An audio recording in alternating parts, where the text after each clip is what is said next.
Kalau kita berefleksi dari kejadian-kejadian yang lalu ya, seperti Rusia, Ukraina, kemudian ketegangan China, Taiwan, itu pada saat itu sangat langsung berdampak terhadap logistik. Karena baik terhadap biayanya maupun terhadap ketersediaannya.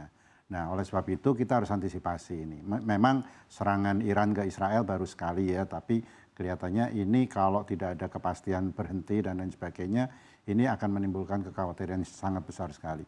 Biaya logistik bisa sangat mahal sekali kalau ini terjadi, ya karena dari laporan kan jelas ribuan kapal yang melewati sana, kemudian ada lewat terusan Suez dan lain sebagainya. Ini akan menimbulkan biaya tinggi di dalam logistik. Oleh sebab itu kita harus antisipasi ini. Oke, kalau kita berkaca dari konflik yang terakhir terjadi sebelum Iran dengan Israel, yaitu Rusia dan Ukraina. Sebenarnya seberapa jauh sih Pak kemungkinan dampak yang terjadi? Apakah langsung berpengaruh terhadap harga dari produk jadi dari makanan dan minuman itu sendiri? Karena kenaikan logistik begitu termasuk, karena pada waktu itu berpengaruh terhadap harga juga, harga pangan ya, khususnya karena dari Ukraina dan Rusia itu salah satu pemasok pangan di dunia ya, gandum dan lain sebagainya, dan langsung berpengaruh karena dunia ini sudah koneksi atau interconnected satu sama lain.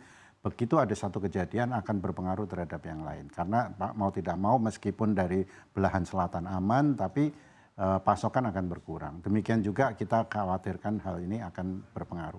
Meskipun kita dari Iran dan dari Israel tidak terlalu banyak kita berinteraksi ya dalam perdagangan kita ya, tapi pengaruhnya kita harus antisipasi jangan sampai berpengaruh terhadap pasar global seperti itu. Kalau dari pada saat Rusia dengan Ukraina kenaikannya sampai berapa kali lipat, Pak? Wah, itu sangat luar biasa. Pada waktu itu harga gandum naik luar biasa, bahkan sampai 30% pada waktu itu kenaikannya, termasuk biaya logistik juga naik, bahkan beberapa dampak akibat logistik tersebut bisa naik sampai 3-5 kali lipat pada waktu itu.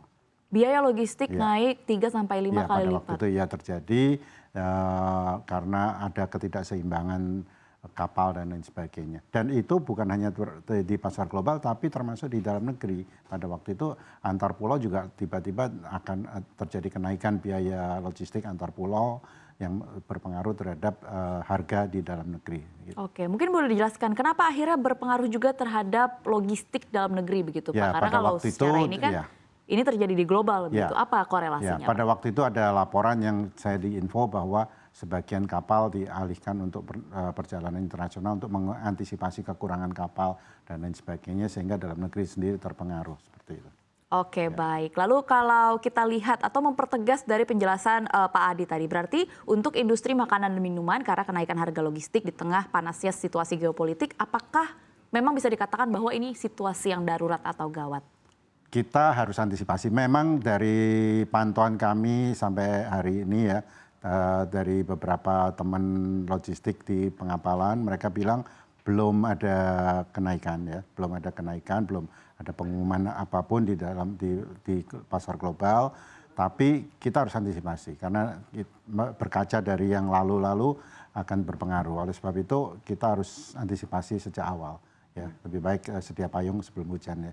Oke, baik. Ini kan kemungkinan besar situasi geopolitiknya juga masih belum mereda tentu saja. Kita berharap segera mereda begitu ya Pak. Tapi nampaknya kalau kita lihat dari pendapat para pemimpin negara, situasinya masih belum terlalu cool off begitu ya. Masih sangat panas dan akan berlanjut begitu.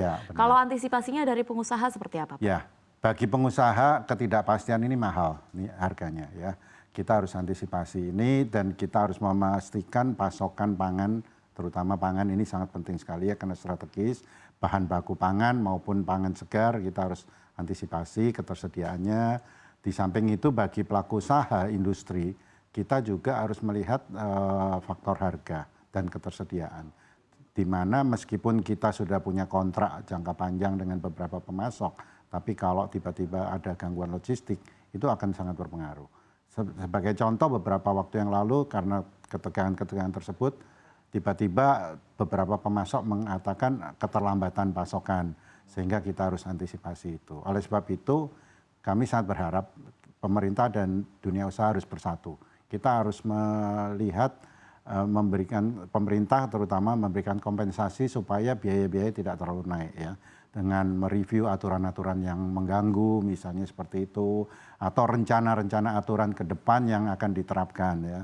Ini kita harus hati-hati sekali, ekonomi kita sedang tidak baik-baik saja dengan situasi global, bukan karena Indonesianya. Indonesia saya tetap optimis, tapi kalau pengaruh global terjadi, saya agak khawatir ini pasti akan berpengaruh terhadap Indonesia. Kita lihat saja nilai kurs hari ini menembus lagi 16.200 sudah lewat ya. Dan kita khawatir dari beberapa analis saya dapat info kalau 16.200 lewat akan masuk ke 16.500. 16.500 lewat akan naik lagi seperti ini. Ini salah satu yang harus diwaspadai ini harus oleh pengusaha makanan dan minuman. BI dan pemerintah harus mengintervensi ini kalau menurut saya ya. Kemudian aturan-aturan yang menghambat seperti terakhir keributan terhadap Permendak 36, kemudian rencana PPN, rencana cukai dan lain sebagainya. Kami berharap pemerintah harus sangat hati-hati melihat ini, mereview ini supaya bisa mengkompensasi kenaikan-kenaikan biaya yang kemungkinan terjadi. Belum masalah BBM dan lain sebagainya ya, yang menurut saya mau tidak mau pasti akan berpengaruh kalau konflik ini berkelanjutan. Ini yang harus diantisipasi. Oke, baik. Ini nanti akan kita elaborasikan begitu ya.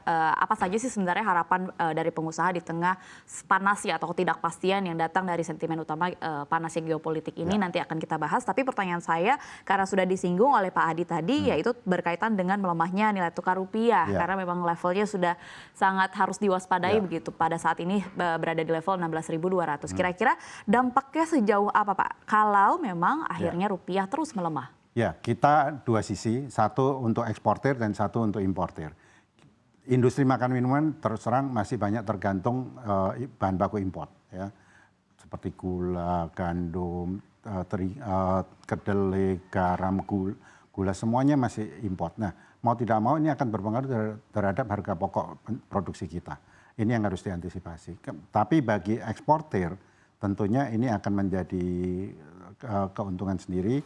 Meskipun demikian buyer-buyer kita di luar negeri juga akan melihat ini dan akan menegosiasikan. Jadi belum tentu bagi eksportir bisa langsung menikmati kenaikan pelemahan rupiah ini. Jadi karena mereka juga akan menekan kita karena mereka juga merasakan dampaknya seperti itu. Jadi secara global pasti situasi semakin memberatkan industri seperti itu. Oke, baik. Lalu kalau kita lihat begitu, tadi Anda menyebutkan bahwa mendengar sejumlah informasi kalau akhirnya tembus 16.200 bakal tembus 16.500. Berarti kemungkinan besar akan banyak produk jadi makanan dan minuman yang akan mengalami kenaikan harga. Kalau dari prediksi Anda sebagai pengusaha, seberapa besar kemungkinan kenaikan harga akan terjadi apabila ini terus berkelanjutan? Kalau saya lihat di industri makan minuman ada industri kecil rumah tangga, industri menengah besar. Industri menengah besar biasanya punya planning yang agak jangka panjang. Betul. Kita tidak serta-merta menaikkan harga. Rata-rata kalau saya lihat lebih mementingkan penjualan tetap bisa dijaga dengan mempertahankan harga meskipun harus mengorbankan margin.